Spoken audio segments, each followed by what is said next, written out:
destroys the home of a former premier. The NDP proposes legislation on rural ER closure public alerts. And a hero's welcome at the Regina General Hospital. Live from our studios in Regina, this is CTV News. Good evening. It is a nightmare for any homeowner. Your residence, your most precious possessions destroyed in an instant by fire. It can happen to anyone, even former premiers. As Wayne Mantica tells us, Lorne Calvert is thankful after his family safely escaped a house fire yesterday at Buffalo Pound Lake. Saskatchewan's former premier surveyed the smoldering rubble of the Calvert family home. Lorne Calvert is thankful that everyone got out safely. We were home, yes, and through the kindness of someone driving by who could see the house on fire, who alerted us because we might not have noticed it immediately. Calvert, his wife Betty, and two relatives were in the house at Buffalo Pound Lake when fire broke out mid-afternoon on Tuesday. We're thankful that Betty and I, our brother-in-law and sister-in-law, and our dog were able to get out of the house. No life lost, no injury. We're very thankful about that. We're thankful for the kindness and the generosity of our neighbors who have immediately come to give us support. And I'm equally thankful for the volunteers who are part of our local fire departments. The house was totally engulfed in flames when the Bethune Volunteer Fire Department arrived. It spread very fast. In terms of the house itself and the garage, I think it was about 45 minutes from start of fire to the total destruction. The home and all of its contents were destroyed. The cause of the blaze is unknown. If we have to leave, we have to leave. I think of others on this globe who are engaged with conflicts that destroy their homes and leave them homeless. They don't have the luxury in many ways of good neighbors and friends. They're just left bereft. And we're so well supported by family and others. The Calverts will be meeting with their insurance company to discuss their options. For now, they are staying at a neighbor's home. Wayne Mantica, CTV News at Buffalo Pound Lake. A dangerous person alert has been issued for the Big River First Nation near Meadow Lake over reports of a man with a gun. Police say the suspect is Drayden McAdam. He's described as having brown eyes, black hair. He was last seen wearing a black Vegas Golden Knights hoodie with white pants. RCMP say he was seen with a gun traveling on foot on Big River First Nation. Those in the area are asked to find a safe location and stay inside and are advised not to disclose any police locations. The Saskatchewan NDP are set to introduce legislation this fall intended to keep people more informed about what emergency health services are available, especially in rural areas. The proposed legislation would require formal notification to residents of any emergency room closures in the province, meant to help ensure people in emergency situations can get the proper medical care as quickly as possible. The Saskatchewan Health Authority does keep track of service disruptions on its website, but the opposition says there's room for improvement. They don't need my private member's bill to fix this problem. They could actually do something today. They could develop an app. They could put it on SHA's website again, which they've stopped doing. They could fix this now. Our legislation is going to try and force them to do that.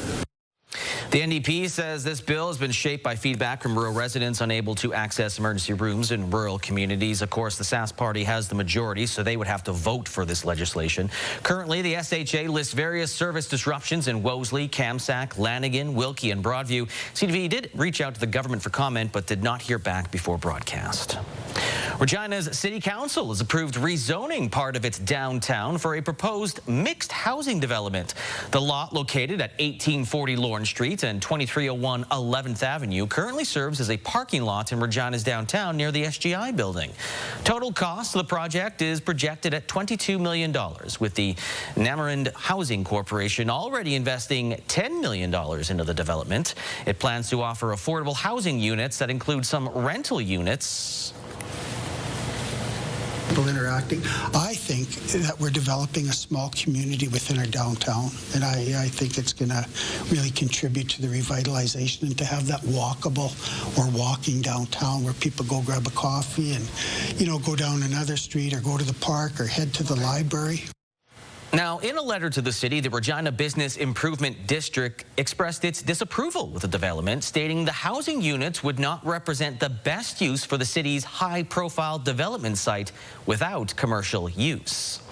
Meanwhile, up in Saskatoon, addressing crime was front and center for their city council. As Keenan Sorokon tells us, the police chief says its officers are in high demand. In fact, it's under demand more than ever.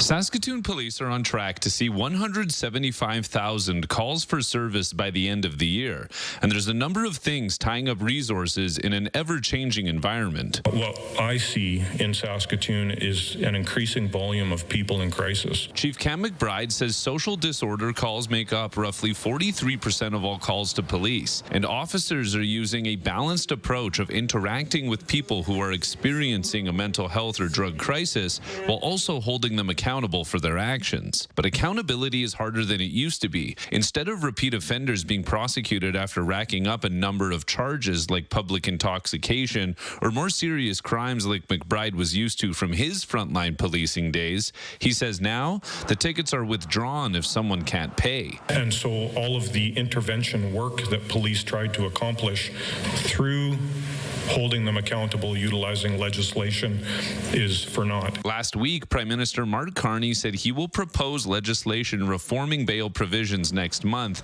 in aims of preventing criminals from being released soon after committing a crime. That the individuals who participate in those crimes pay the price they should, with consecutive sentencing. McBride says a number of people are choosing to live on the streets and shouldn't be automatically seen as a criminal. He also says there are a number of people who come to Saskatoon with nowhere else to go, only to find overburdened services unable to take them in. Many of them are coming to Saskatoon and finding nothing. For sure, there are individuals who have come from northern communities this summer who came as a result of evacuations who haven't gone back. Keenan Sorokon, CTV News, Saskatoon. Changes also to Saskatoon bus routes have caused frustration amongst University of Saskatchewan students. Recent changes have some neighborhoods in the north end of the city feeling left out. A U of S student started a petition which has over 300 signatures in the hopes of making transit more accessible to wherever you are in the city of Saskatoon. Just overall making the trip for me to get here less efficient, and I think it's a step in the wrong direction. And I'd like to see it either reverted or another change made in order just to, not leave anyone behind. According to the city of Saskatoon, routes were changed to improve route frequency, and they're in the process of taking public feedback.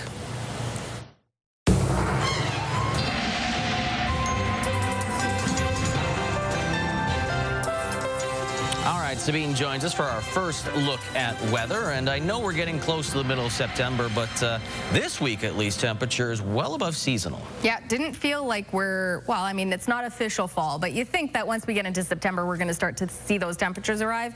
Not yet. Today we saw those temperatures very close to 30 degrees. Some areas got into the 30s, and that is expected to continue as we head into tomorrow. Now, as we approach the weekend, that will start to change because, as you can even see on the radar satellite, the rain has started to make its way into Saskatchewan. As of right now, we did see it first arrive in the southwest. Now you can see it kind of covering around the southern border there, and also in west central Saskatchewan, and even up into the north Prince Albert area. Temperatures, however, right now still very warm. 30 degrees in Weyburn right now. We're seeing a lot of temperatures still in the high 20s. The average is about 19-20 degrees at this point in the month and in the year. So temperatures today, like I said, got up to 29. Tomorrow it's expected to be the same, but the rain is expected to arrive as early as tonight for parts of Regina. But I'll have more details coming up in your full forecast.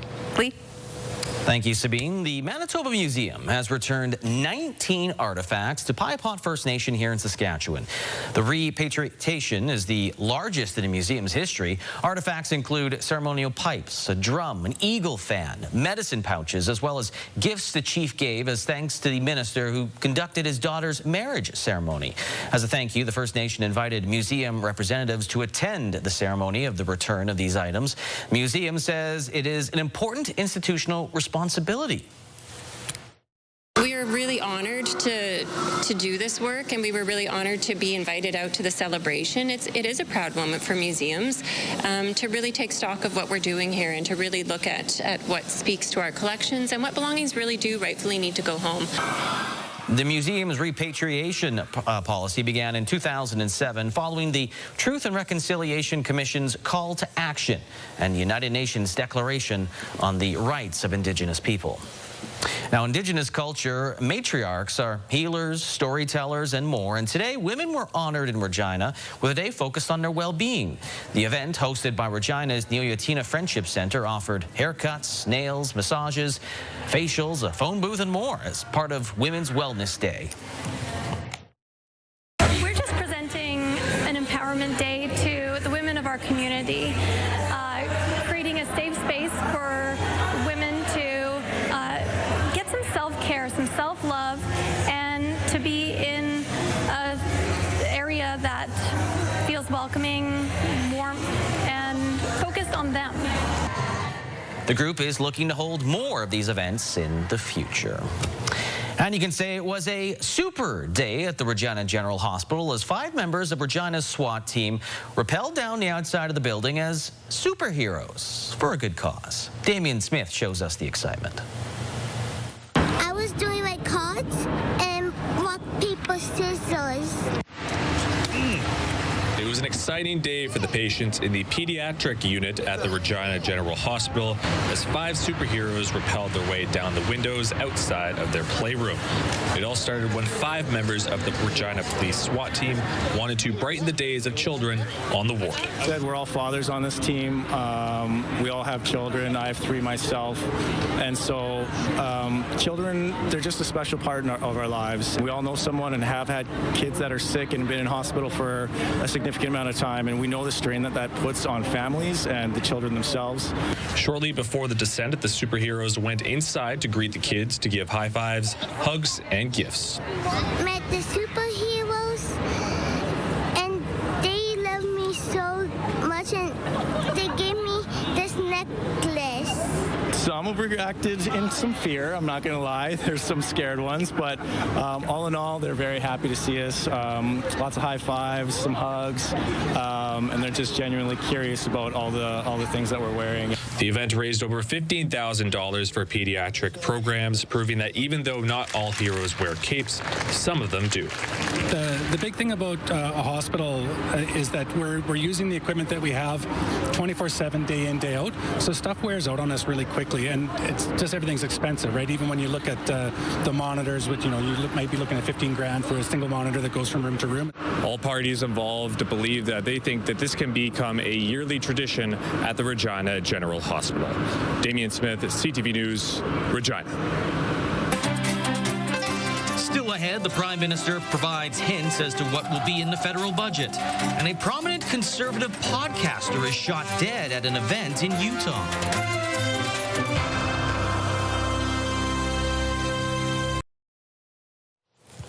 We learned more today about what the Prime Minister is hoping to deliver in the budget as questions remain about how Mark Carney will pay for these promises.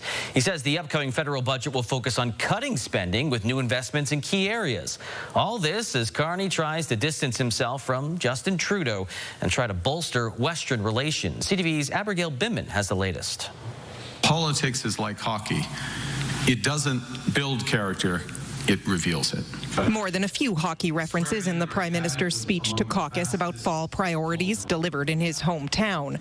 Mark Carney referenced a budget with tough decisions. There are big questions about how he'll pay for big investments while spending less and which Trudeau government commitments he'll keep. This fall, we will release a new climate competitiveness strategy that focuses on results over objectives and investments over prohibitions.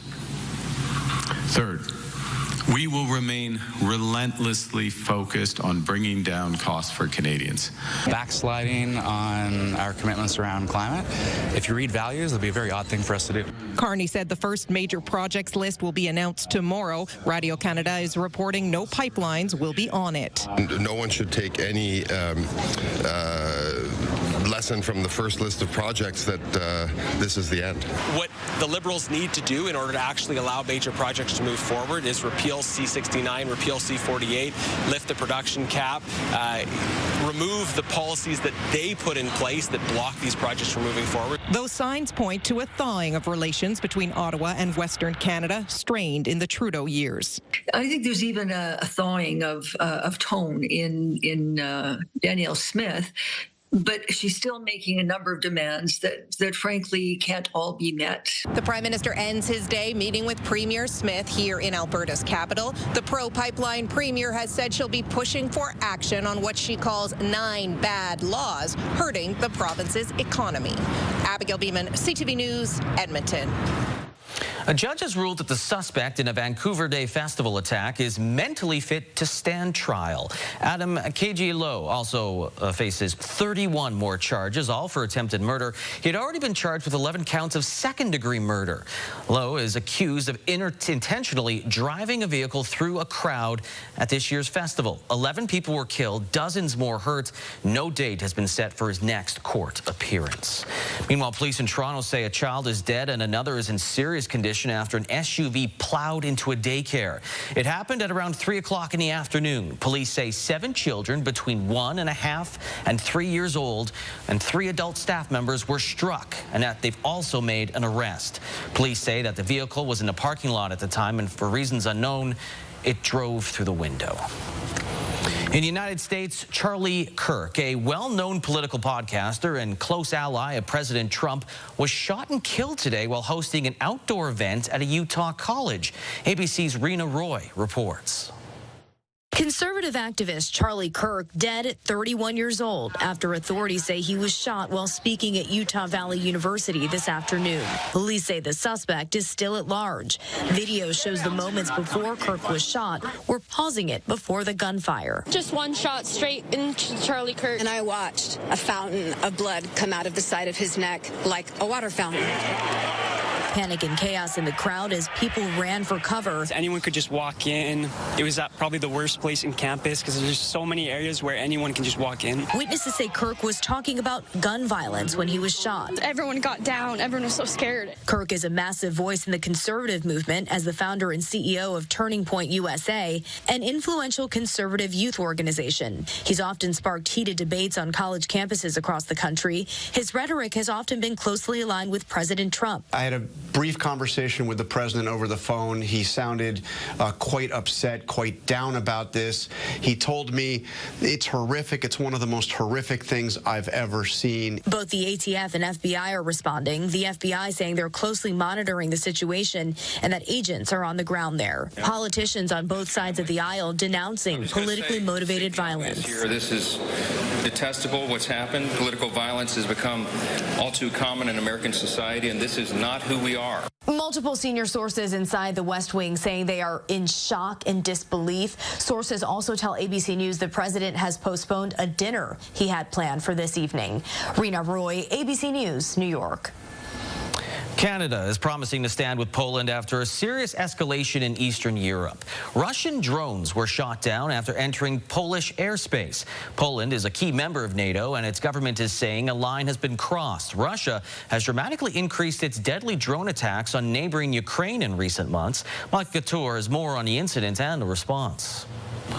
Poland's prime minister said today his country is the closest it has been to open conflict since the Second World War. Residents of an eastern Poland village describe hearing the roar of a plane falling from the sky, and then a massive boom shook their home. The house was destroyed, he said. The remnants of a suspected Russian drone remain in his yard as Polish authorities search several other sites where drones were found. Moscow claims there were no plans to target Poland.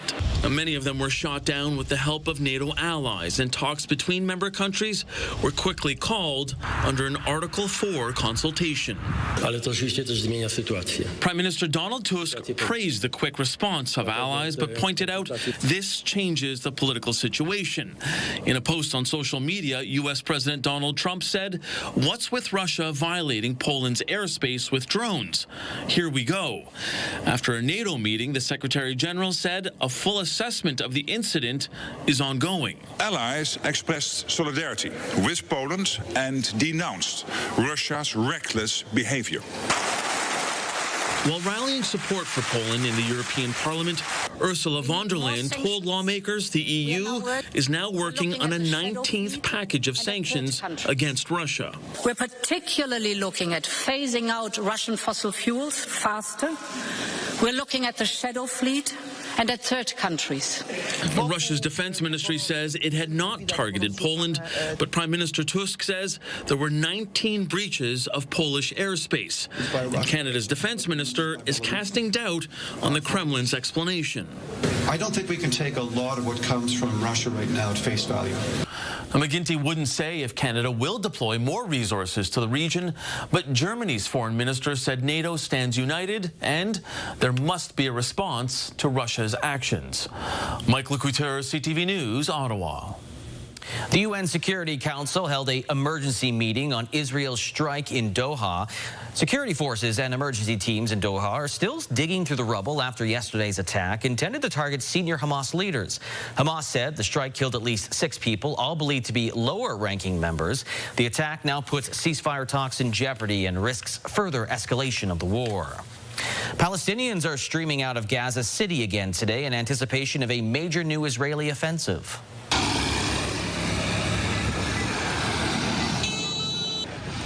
Families carrying their belongings on vehicles or anything else they could find have been heading out of the city along a coastal road. Israel warned residents of Gaza City to evacuate on Tuesday, saying it would step up attacks in the Strip if Hamas does not release the remaining hostages.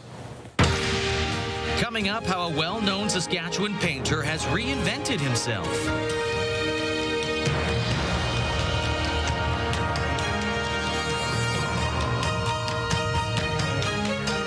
Runners are hitting city streets across Canada for a good cause. The CIBC Run for a Cure is coming up soon, and in the morning we're getting details from Saskatchewan. News, weather, and traffic. It's everything you need. CTV Morning Live, weekdays 6 to 9.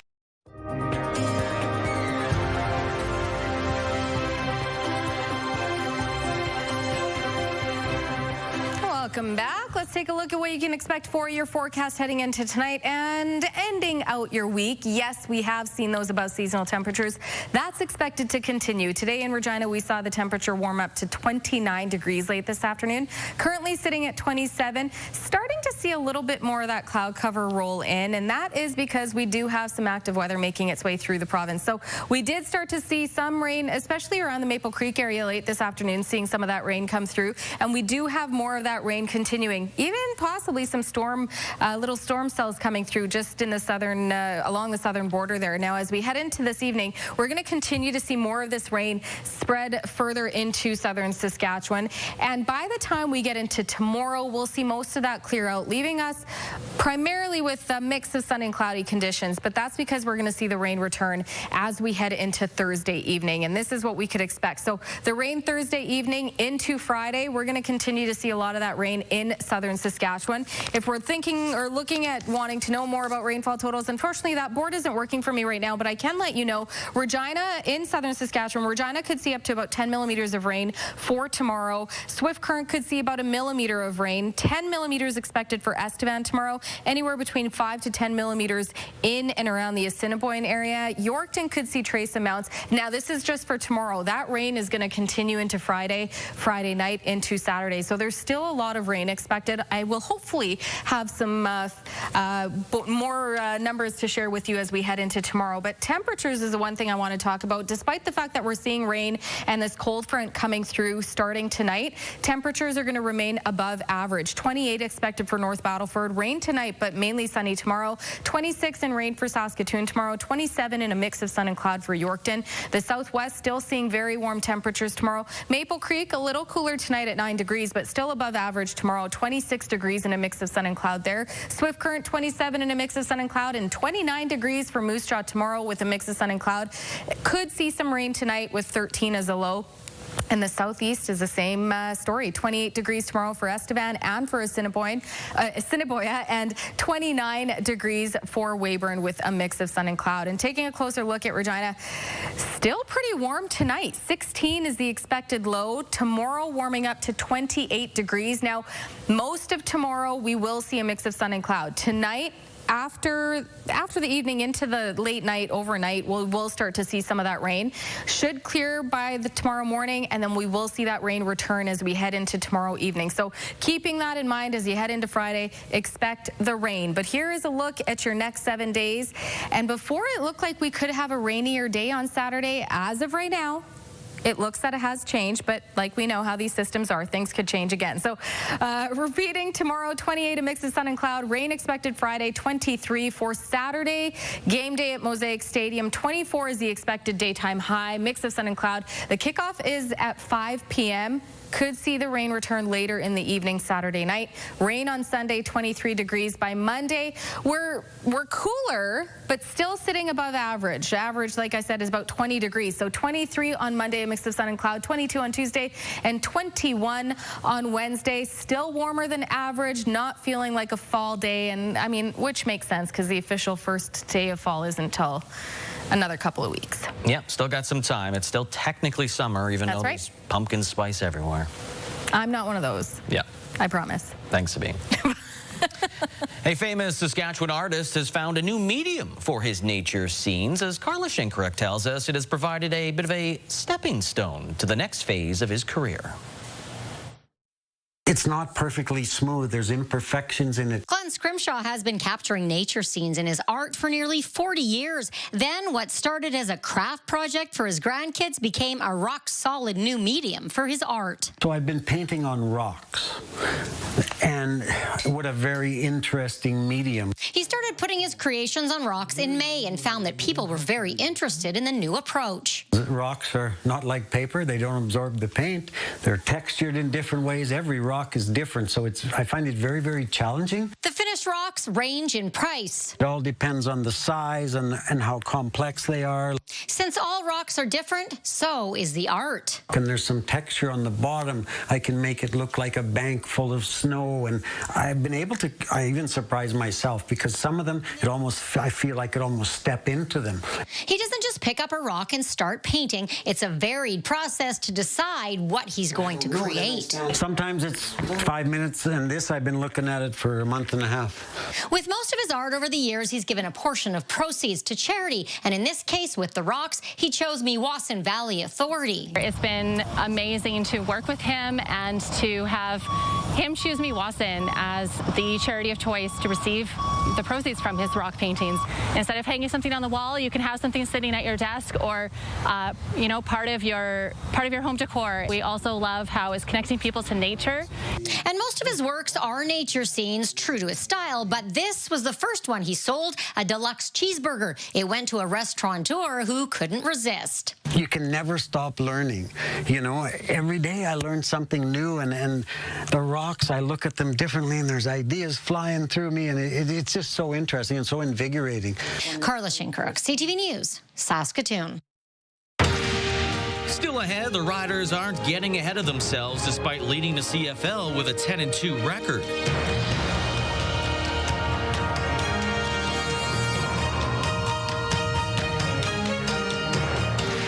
Wardrobe consideration in part by Colin O'Brien Men's Shop.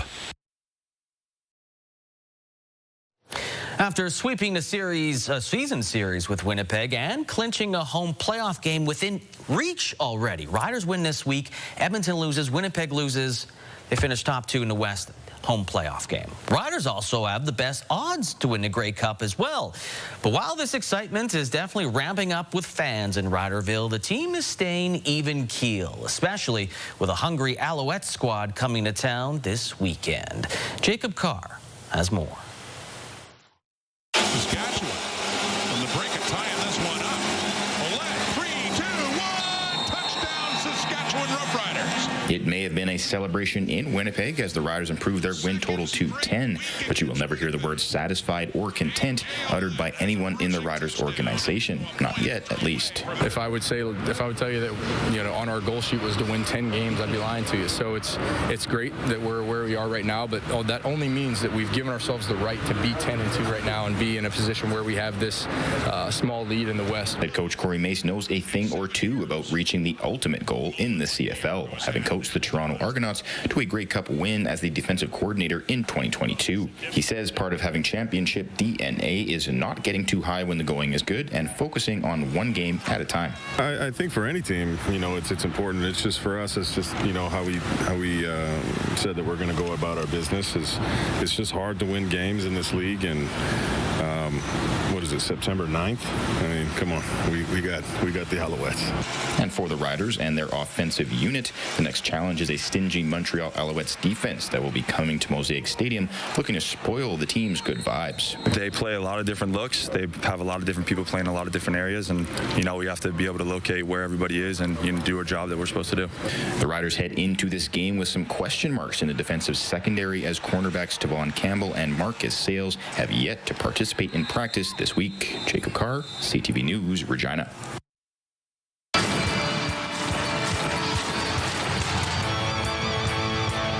Welcome to another edition of X's and O's with Wes Cates. And Wes, the Saskatchewan Roughriders with a record of 10-2.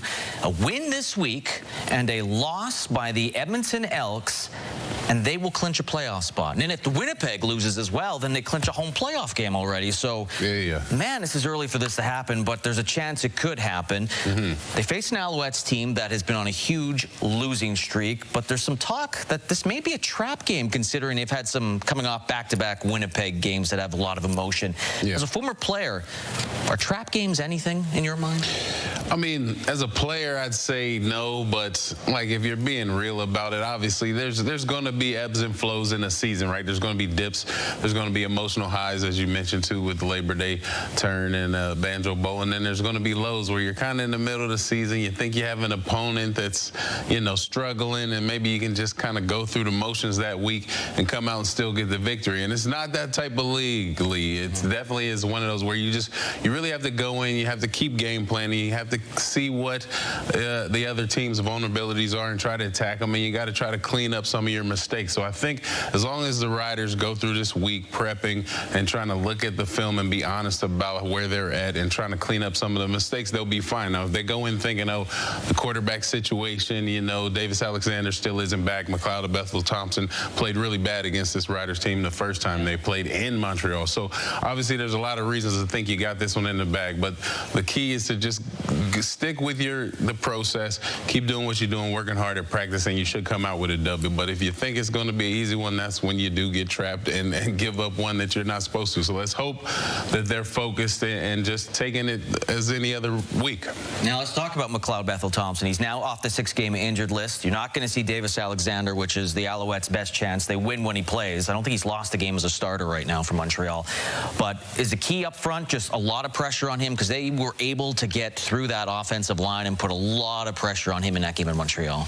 Yeah, I think you might be on to something, Lee. I don't think it's necessarily a lot of pressure on him, but definitely like what we did with Caleros. It was kind of like timely blitzes, maybe blitzing from depth, something that, a veteran quarterback. I mean, obviously, McLeod Bethel Thompson's 37. He's been in the league. So he's had some good games. So obviously, he's not going to be easily fooled. So I think you try to fool him with some delayed blitzes, some things like that, and just sit back and play the style that you normally play, but look at your opportunities and try to get them into, second and longs and things like that with some timely blitzes on first down. But I think this Riders defense has been playing some great football. They're playing really confident. Obviously, Malik Carney and the rest of the defensive line has been attacking, so you really can send forward and expect to get some decent pressure, hopefully. So I think they're going to kind of stick to that scheme, but at the same time, Coach Mace has done a great job of really some timely blitzes that have really got home and really disrupted the offense, the opposing offenses.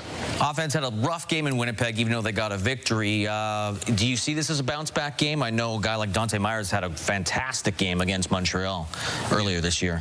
Potentially, but I feel like this Rider team understands that kind of the strength is the defense and just really just taking care of the ball on offense. Don't give Montreal short field. You know, obviously maybe take some shots. He has some guys, you know, Neal and Robustelli. Those guys have kind of come up with some big plays down the field at times. So maybe you take some shots, and obviously Keyshawn Johnson, just keep him rolling as your possession receiver and kind of keep things going as usual and get that ground game going. Try to get AJ 100 and see if you can maybe get Anderson in there for a few touches just to keep honing him in and getting him some experience. So I think it's just keep things simple on offense. Don't turn the ball over. Rely on your defense to maybe get some turnovers, give you a short field, then take some shots in the right situations. Yeah, this offense has stayed healthy recently, so that chemistry continues to click. Will it click enough to secure a playoff spot if Edmonton can lose? We'll find out on another edition of X's and O's. X's and O's, brought to you by Campion College at the University of Regina. Coming up, a call to protect the wild horse population in Alberta.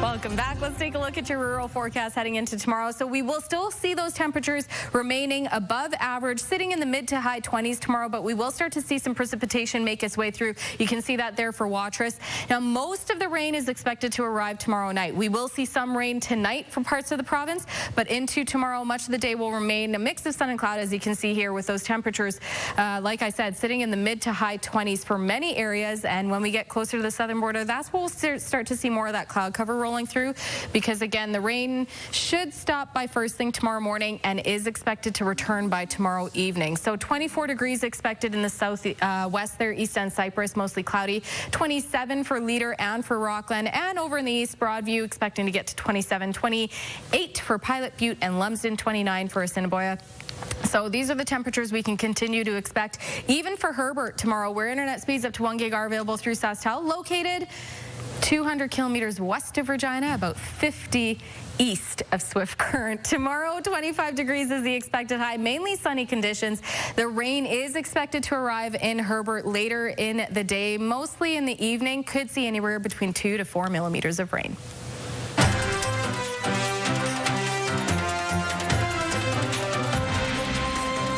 Update to a story we told you about earlier tonight. The dangerous person alert has been canceled for the Big River First Nation near Meadow Lake. RCMP have arrested Drayden McAdam. There is not believed to be any heightened risk to public safety at this time, and the investigation remains ongoing. Well, some road work in Prince Albert is causing concern among some residents. Jasmine Pelchier explains why. Albert resident Clyde Land says he has been frustrated with what he calls the lack of communication from the city about the roadwork on his street. The past week, they haven't done anything at all. They took all their equipment out. I guess they were all through digging. They've got to put in new curbs and pave it, and then they said they would replace the trees. A water main project began in mid-August on the 400 block of 12th Street West, and Land says he hasn't seen any progress on the project for the last week, even though the road in front of his house remains unpaved. With it being closed and couldn't use it, we had to use the back alley and come in through everything went through the back. Wednesday afternoon, the city provided an update on the project, saying that Phase 1, the water main replacement, was completed a week early, and Phase 2 is now scheduled to begin September 17th. Phase 2 of the project will consist of the actual road construction and sidewalk and curb repairs. The city shared that the road reconstruction is projected to be completed by October 10th, but that the schedule is weather dependent. Jasmine Pelchier, CTV News, Prince Albert. He should see Dutney Avenue. A group rallying in Calgary wants to protect Alberta's wild horse population. Members want that province to reconsider its plans to remove some horses while using contraception on others. Alicia Fieldberg has that story. Hands off our wild horses. Wild horse advocates gather outside the provincial building in Calgary to collect signatures for a petition. Well, I traveled from Medicine Hat about 3 hours because I am passionate about saving the wild horses of Alberta. They want the province to buck plans to remove some of the horses and give birth control to others, saying reducing the population of roughly 1,500 could lead to its demise. They're actually starting a program now that could lead to an equine genocide. The province says the plan was developed with input from stakeholders, including ranchers, scientists, RCMP, Indigenous groups, and horse advocates. And throw all that work out because of a petition, I'm not sure if that's a wise use of energy and time. The province has said the wild horses destroy the land. A 2015 Range Health report found most damage came from clear-cut logging, off-road vehicles, and cattle. Biologists say the wild horses have natural predators and benefit the ecosystem. It's managed to reintroduce them to North America 400 years ago, so they're really a returned native species. The evidence all points in that direction. Advocates want to see the animals protected. On Sable Island, they're a protected species of wild horse.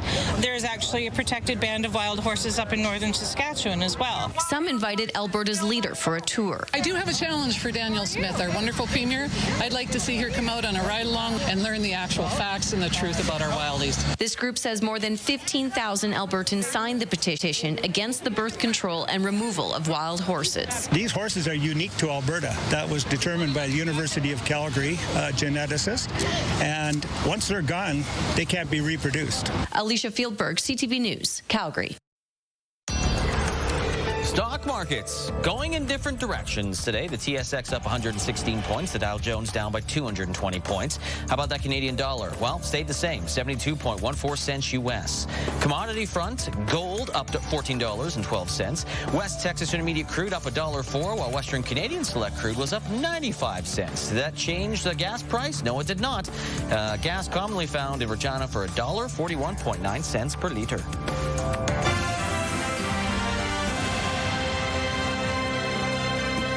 Coming up tonight after the newscast, Master Chef, followed by Gordon Ramsay's Secret Wait a minute. Something's not right. No Big Bang. All right, let's move on. Sexually transmitted disease, not just a human issue, Sabine. That's right. In Australia, they are vaccinating koalas to treat chlamydia. Yeah, in a world-first project, researchers from the University of the Sunshine Coast spent more than 10 years developing a single-dose vaccine to protect the famed Australian marsupial from the effects of chlamydia. And it's a serious problem. Chlamydia is responsible for half of koala deaths in the country's wild populations, which are predominantly found in the eucalyptus forest along Australia's eastern coast. That koala was just sleeping, by the way. Thank you for clarifying that. All right, in other news, new findings by NASA rover Perseverance are providing the strongest hints yet that Mars once harbored life. Yeah, scientists believe that a rock sample collected from a dry river channel last summer contains potential signs of ancient microscopic life. The rock is believed to have formed 1 billion years ago. The minerals spotted in the sample also can form through non-biological processes. Scientists stress that in-depth analysis is needed before we reach any conclusions. I don't need analysis. There's aliens. Thank you. Done and done. Agreed. Okay, we have a reminder for tomorrow. There is no 5 or 6 o'clock newscasts on CTV Saskatchewan channels as CTV is airing the Thursday night NFL football game between the Green Bay Packers and the Washington Commanders. Football! Yeah, football. So go to our website, ctvnewsregina.ca, ctvnewssaskatoon.ca, just CTV News all around. We'll be back on Friday. We will be back on Friday at our regular time. But until then, football.